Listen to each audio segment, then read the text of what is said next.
In this video, I'm going to show you the absolute best way to make money with blogging and content websites. My name is Matt Diggity and I've been creating profitable websites since 2009. And after all these years, what I'm about to share with you is hands down the best way I've found to make money. This tactic got me this huge paycheck for, I shit you not, $589,000. And these two for $173,000 and $303,000 each. It's called OnlyFans.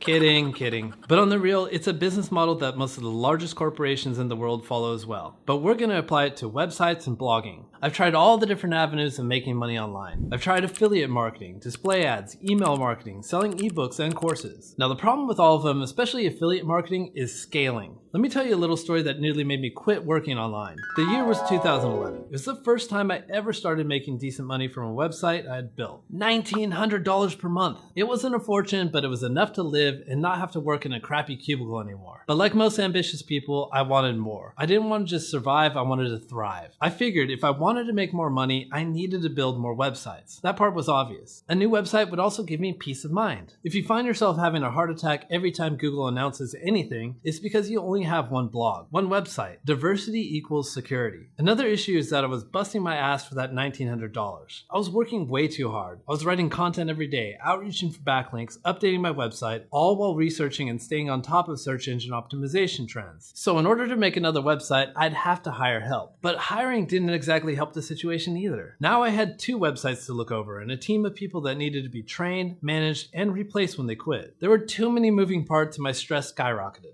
I had created a job even worse than the one I had quit in order to pursue this path of quote-unquote freedom. I wanted to go back to building websites, to having fun again. And the technique I'm about to show you solved all of this for me. But before I dive into it, I wanted to let you know that my course, The Affiliate Lab, is on sale 50% off this Black Friday. So if you want to join 3,000 successful affiliate marketers and search engine professionals that are crushing it with this training, here's your chance. Just bookmark the link in the pinned comment and come back on Black Friday. Now back to that story I was telling earlier.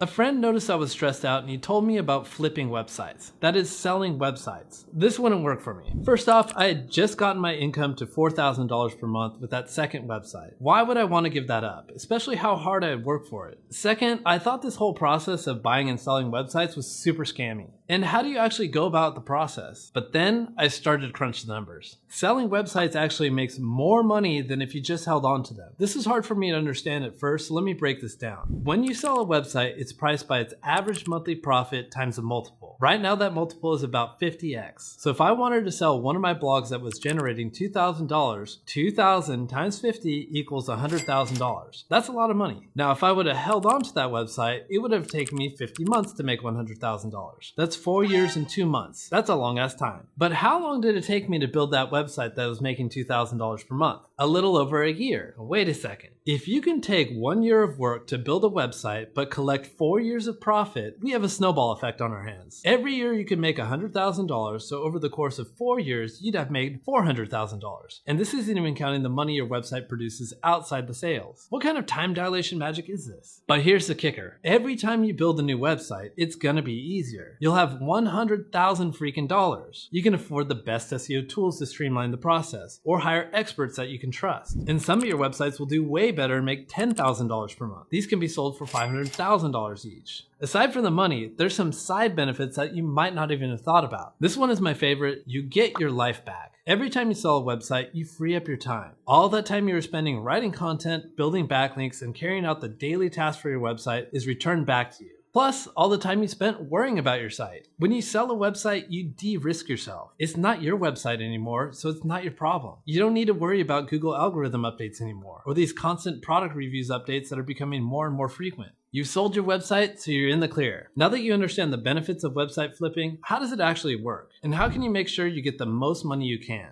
The first thing you need to know is that there's two primary ways you can sell websites. The first is through marketplace brokerages. My favorite is Empire Flippers. They have a huge database of eager buyers, and I've found that any website priced under $200,000 typically sells within weeks at Empire Flippers. I sold about 10 websites in total with them. I also like Investors Club. They're newer and smaller than Empire Flippers and charge a smaller fee to the seller. I recently sold a website for $600,000 through Investor Club, which I documented in a YouTube case study. I left a link in the description so you can check it out later. Then we have FE Wiki International. I haven't yet sold any sites to them, but my friends have and they say good things. The other method for selling websites is manually and privately. You have two do-it-yourself options. The first is called strategic outreach, where you would manually email specific businesses that might be interested in your website. For example, if you were selling a fitness website, you'd approach bodybuilding.com or men's fitness. Second, you can also post your website for sale in various Facebook groups. I'll tell you what these groups are later, but for now I want to walk you through the step-by-step process of selling a business with a company like Empire Flippers. There's a lot of pros to selling on marketplaces. Like I mentioned before, they have tons of buyers ready to pull the trigger on buying a site. This means your chances of actually finding a buyer go up, but you also get a larger price for your website. If demand goes up, so does price. Another benefit of going through a broker is that all buyers are pre-verified. For example, buyers can't even apply to Empire Flippers without verifying who they are and that they actually have enough money to be buying websites. And this might be my favorite, they handle the website migration for you. I'll talk more about this later as I'm about to get into the process of listing a website on a marketplace. By the way, I'd like to give a huge thank you to the sponsor of this video, and that's Ahrefs. Ahrefs is an all-in-one SEO tool that many search engine optimization professionals, including myself, use to get their job done. It really does do more things than I can count, but for me particularly, I use it for site audits, which help me evaluate the technical SEO health of my website so Google will love them. Competitor research, in particular reverse engineering the keyword research and backlink strategies of my competition. And Content Explorer, which helps me figure out high search volume, low competition topics to write about. This kind of data is absolutely critical for doing SEO these days, and it's nearly impossible to get by yourself. And best of all, just because you hit the like button, Ahrefs is offering a free version called Ahrefs Webmaster Tools, or AWT. Just go to ahrefs.com/AWT to check it out today. Now back to the video. Step 1 to selling on Empire Flippers is to register. If you use the link in the description, you'll be supporting the channel. The next step in the website flipping process is figuring out what your business is worth. This is called valuation. What is the value of your site? Empire Flippers is a free valuation tool which you'll use to figure that out. As mentioned before, your website is priced as the last 12-month average profit, sometimes they look at 3, 6, or 9 months just to point out, times a multiplier. It's this multiplier that you have a lot of control over. There's various actions you can take to get a 50x multiplier instead of a 30x multiplier. On a $10,000 per month site, that's the difference between a $500,000 and a $300,000 sale. Let me show you how to maximize your multiple and therefore your total sales price. The biggest multiple multiplier that I've seen is to sell your website when your numbers are increasing, when your traffic is going up, when your profit is on the rise. Buyers want to be able to ride that wave and assume their first month with your site is going to be bigger than the ones before. The next is to simply sell bigger websites. Websites making $15,000 per month will automatically have a higher multiple than websites making $500 per month.